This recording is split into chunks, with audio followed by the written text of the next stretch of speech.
Yo mates! Ever wondered paano ginagawa yung smart energy meter na lagi nating naririnig? Kasi same lang daw ito sa classic meter.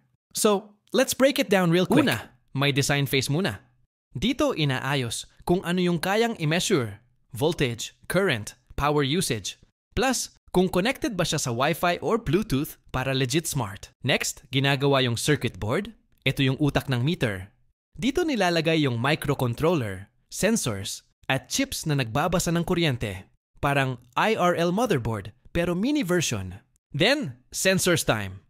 Usually current transformers or shunt resistors para ma-detect gaano kalakas yung power na dumadaloy. Dito nanggagaling lahat ng readings.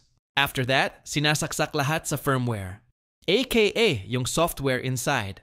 Dito tinuturo kung paano magbasa ng data, mag-compute, at mag-send ng info sa app or dashboard mo. Parang giving it a personality.